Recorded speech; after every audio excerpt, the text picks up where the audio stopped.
Hi, welcome. It's Gene from the Mavestar Observatory. Guys, I'm not going to start this video off on a negative note. I'm going to start it off on a positive one. I want to say a big thanks to all those people that are supporting me on Patreon and on PayPal.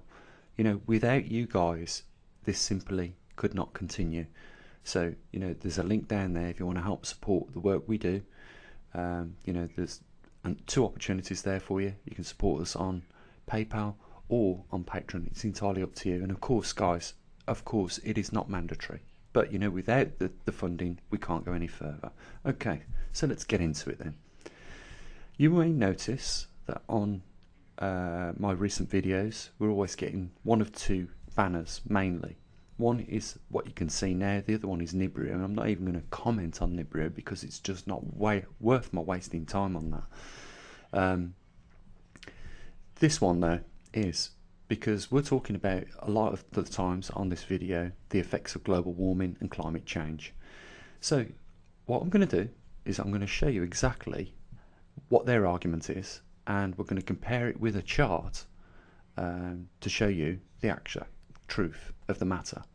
And then later on in this video we're going to get into some more important stuff, and it's worth hanging on to that bit, guys. I'm going to try and keep it short as well, so just bear with me. So let's get into it. If you click that Wikipedia link for this global warming banner, which is appearing now, not just on my videos, but anyone that is against CO2 driving climate, then you are going to find these sorts of charts and evidence. Let me just show you what the page looks like. You can click on it for yourselves just to prove I'm not making any of this up, and I've not selected any charts from anywhere else, but I just want to show you exactly how these people are trying to pull the wool over our eyes or pull our pants down and, you know, just educate us with absolute drivel and nonsense.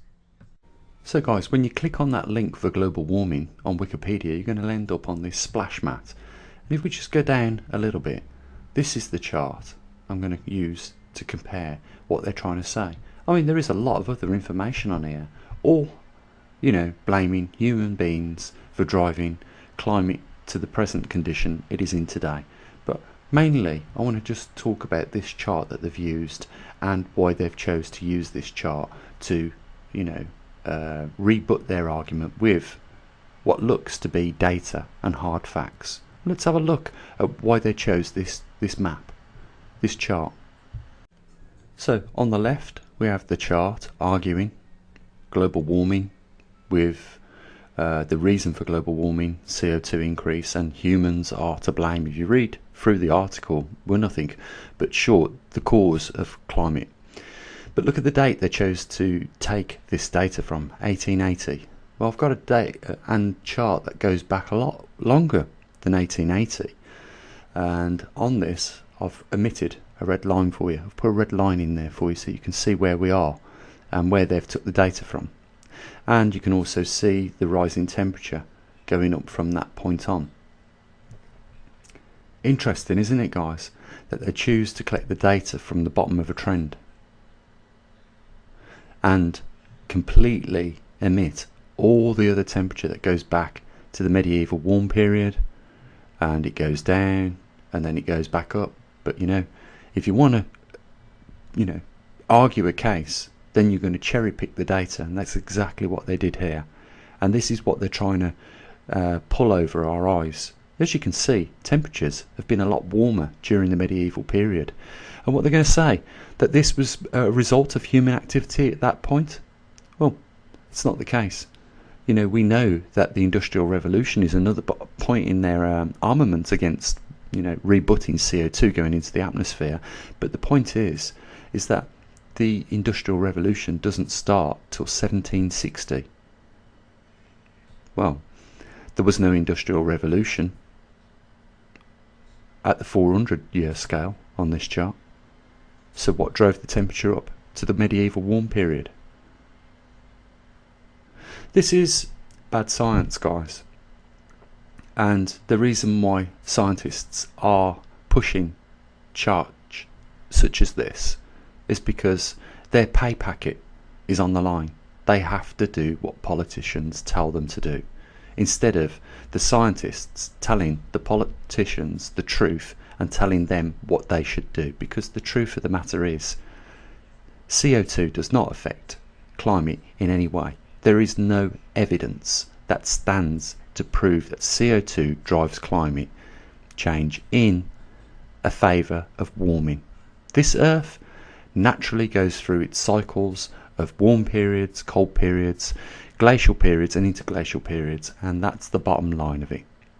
You know, our impact is 30 gigatons compared to the Earth's 780 gigatons of CO2 that goes into the atmosphere every year and gets put back out through the natural processes of land and ocean. The reason why they are driving CO2 is clearly because they are raising trillions and trillions of pounds in taxes globally. This is what we have to deal with, guys.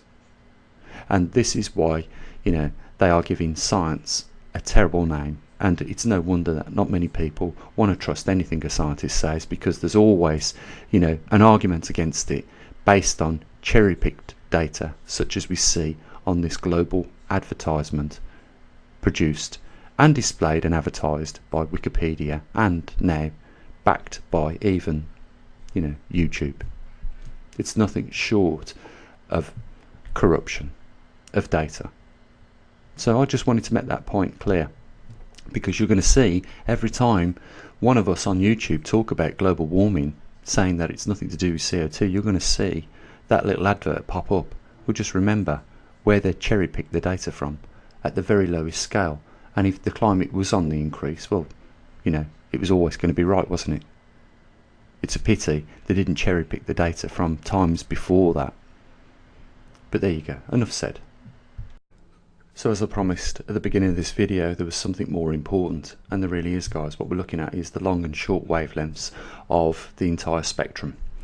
And, you know, it isn't complete. I just want to say this. Look, here's the visible light spectrum, covers 300 nanometers or thereabouts. Yeah, you can see that. Beyond that, our eyes don't see the wavelength. This is all we get to see. But, you know, I said to you that what we're dealing with muons is much worse than gamma radiation, and it's very hard to scale it in civets. Okay, I had a few people telling me that the way I was pronouncing civets or civets was incorrectly. Well, we'll just call it civets. Okay, I think you know what I'm on about in any case, but it is much worse, the radiation, and I will just go through it, explain it, why that is. Okay, you know how harmful UV radiation, ultraviolet radiation can be.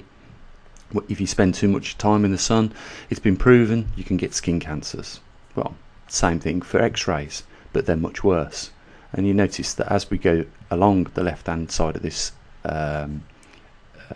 chart, things get a little bit more aggressive as they do. So if you spend too long under an X-ray, the chances are far increased with you getting cancer than you are sitting out in the sun. And we all know how serious gamma rays are. These are the things that are associated with nuclear blasts. So yes, you know, if you're exposed to gamma radiation for a shorter period than what you are for X-rays and UV rays, you're going to get cancer a lot quicker.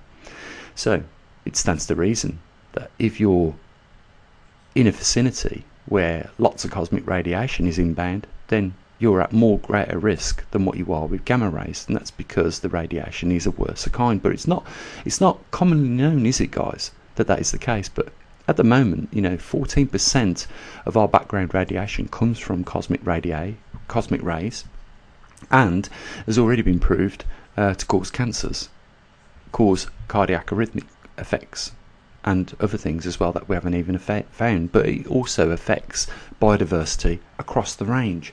So when cosmic rays come into our atmosphere and collide with an air molecule such as H2O, CO2 or oxygen, things like that, it smashes, and when it does, it creates pions.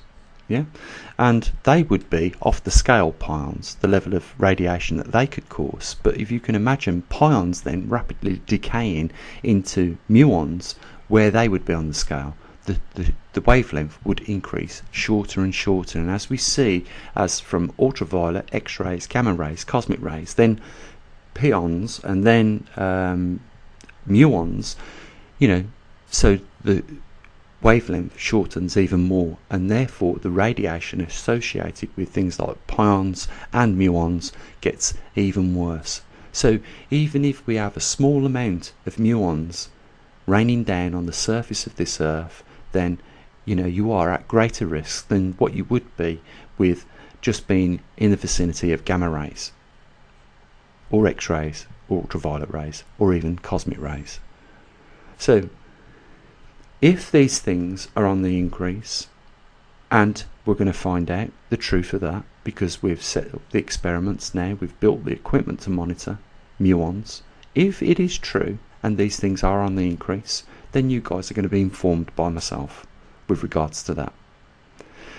Now, in order to get accurate measurements, we have to knock out all the random uncertainties that will be associated with any experiment. So we've got to make sure that we conduct an experiment as unbiased as we possibly do, and we've also got to report the truth, whether we like it or not, how it is. And that's the same as what we've done all along. We've tracked the magnetic North Pole, we've told you how it migrates and how much it migrates, and it still is migrating.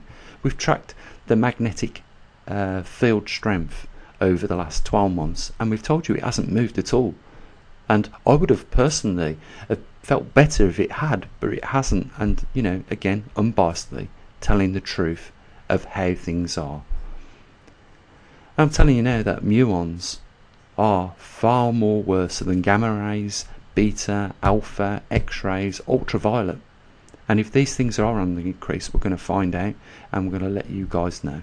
But there is a few things, because it's not just all about bad news. The good thing is that there are things you can do if these things are on the increase. There is certain measures you can take to block muons, and over the coming months we're going to be doing a lot of experiments in trying to just do that. We're going to tell you exactly how to do it and what we've been successful in doing to do that. And we're going to tell you about things such as antioxidants that you can take if things do get terribly worse. Another thing that might come at a later date is actually identifying the source of where these are coming from, and there's a lot of activity in the scientific arena right now with trying to do just that. We've got the Ice Cube research facility down in Antarctic right now trying to locate those positions. I've got a few ideas as to how I would go about it. I'd have more of an array of detectors, that had tubes that wouldn't allow cosmic rays to penetrate through the sides of them, and they would be on motors that would drift backwards and forwards and just scan randomly the sky until they got a detection of a muon, and then stop on that position. Then we could relocate probably another 25 of these things to confirm the source, and then carry on for at least a few years and try and map the skies to the whole of the area of where they're coming from, as opposed to just like what they've got in the Antarctic right now, which is static sensors waiting for cosmic rays to hit them, and it's a series of them, then they can detect the direction of them. I think if you're searching for them, you're going to do a faster job quicker. But there you go, guys. That's what we're doing here right now. We're trying to effort all this, and we're still trying to scale muons on a chart so that you can see just how more muons are dangerous than gamma rays, beta rays, alpha rays, X-rays, ultraviolet, all those other radiation forms, so that you get an idea of what to expect. Because at the end of the day, let's just talk about the all-important thing here is that we could be having and experiencing a magnetic reversal in probably 4 to 7 years. If that's the case, then we will see at that point, and I'll be shocked if we don't, a weakened magnetosphere. And if that's the case, it's open season on us. And what we have found, right, is that, another thing I'll have to show you at a later date, another chart perhaps tomorrow or something, is that as these cosmic rays collide and have interactions in the upper atmosphere, the radiation changes as it comes further down, lower to the surface. So by the time it a muon hits the surface, it's at a lot higher rate of radiation than what it would be, 8 kilometers high, where it's only in its gamma ray form. So this thing changes as it comes through our atmosphere, and as it does so, the radiation or the wavelength gets shorter and shorter, and therefore the radiation increases in potency and poses more of a threat to us.